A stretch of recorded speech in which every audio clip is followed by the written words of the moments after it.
സംസ്ഥാനത്തെ 140 നിയമസഭാ മണ്ഡലങ്ങളിലും വിപുലമായ രീതിയിൽ വാഹന പ്രചാരണ ജാഥകൾ നടത്താനാണ് ഇടതുമുന്നണി യോഗം തീരുമാനിച്ചിരിക്കുന്നത്. ഓരോ മണ്ഡലത്തിലും 3 ദിവസം നീണ്ടുനിൽക്കുന്ന പര്യടനമാണ് നിശ്ചയിച്ചിട്ടുള്ളത്. സർക്കാരിന്റെ വികസന പ്രവർത്തനങ്ങളും ക്ഷേമ പദ്ധതികളും താഴെത്തട്ടിലുള്ള ജനങ്ങളിലേക്ക് എത്തിക്കുക എന്നതാണ് ഈ ജാഥകളുടെ പ്രധാന ലക്ഷ്യം. വരാനിരിക്കുന്ന തിരഞ്ഞെടുപ്പിന് മുന്നോടിയായി പാർട്ടി സംവിധാനത്തെ സജ്ജമാക്കാനും ഇതിലൂടെ ലക്ഷ്യമിടുന്നു.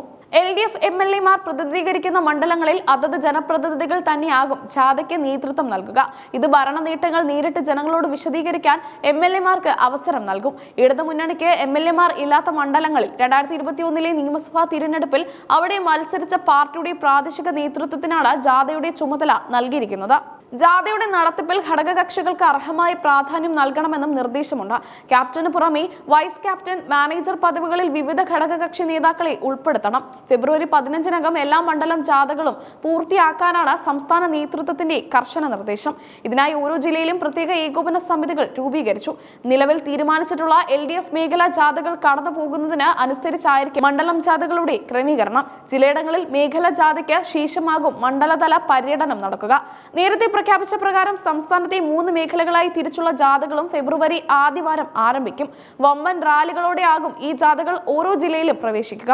വടക്കൻ മേഖലാ ജാഥ CPIM സംസ്ഥാന സെക്രട്ടറി MV ഗോവിന്ദനാണ് നയിക്കുന്നത്. കാസർഗോഡ് ജില്ലയിലെ മഞ്ചേശ്വരത്ത് നിന്ന് തുടങ്ങുന്ന ഈ ജാഥ ഫെബ്രുവരി 15-ന് പാലക്കാട് തരൂരിൽ സമാപിക്കും. മധ്യമേഖലാ ജാഥയുടെ അമരക്കാരൻ കേരള കോൺഗ്രസ് ചെയർമാൻ ജോസ് കെ മാണിയാണ്. ഫെബ്രുവരി 6-ന് പത്തനംതിട്ട ആറന്മുളയിൽ നിന്ന് ആരംഭിച്ച 13-ന് എറണാകുളത്ത് ജാഥ അവസാനിക്കും. തെക്കൻ മേഖലാ ജാഥയ്ക്ക് CPI സംസ്ഥാന സെക്രട്ടറി ബിനോയ് വിശ്വം നേതൃത്വം നൽകും. ഫെബ്രുവരി 4-ന് തൃശൂരിലെ ചേലക്കരയിൽ നിന്ന് ആരംഭിച്ച് 14-ന് തിരുവനന്തപുരത്താണ് ഇതിന്റെ സമാപനം. സംസ്ഥാന സർക്കാരിലെ മന്ത്രിമാരും ഈ ജാഥകളുടെ ഭാഗമാകും. വിവിധ കേന്ദ്രങ്ങളിൽ നടക്കുന്ന പൊതുസമ്മേളനങ്ങളിൽ മുഖ്യമന്ത്രി പിണറായി വിജയൻ സംസാരിക്കും. വാർഡ് തലങ്ങളിൽ കുടുംബ സംഗമങ്ങളും ലഘുലേഖ വിതരണവും ഈ ജാഥകളുടെ ഭാഗമായി നടക്കും. ഓരോ വീടുകളിലും സർക്കാരിന്റെ വികസന റിപ്പോർട്ട് എത്തിക്കാനാണ് തീരുമാനം. കേന്ദ്ര സർക്കാരിന്റെ കേരളത്തോട് അവഗണനയും ജാഥയിലെ പ്രധാന ചർച്ചാ വിഷയമാകും. സംസ്ഥാനത്തെ സാമ്പത്തികമായി ശ്വാസം മുട്ടിക്കുന്ന കേന്ദ്ര നയങ്ങൾ ജനങ്ങളോട് വിശദീകരിക്കും. അടിസ്ഥാന ജനവിഭാഗങ്ങളുടെ ഇടയിൽ സർക്കാരിനുള്ള സ്വാധീനം ഉറപ്പിക്കാൻ ഈ പ്രചാരണ പരിപാടികൾ സഹായിക്കുമെന്ന് LDF നേതൃത്വം വിലയിരുത്തുന്നു.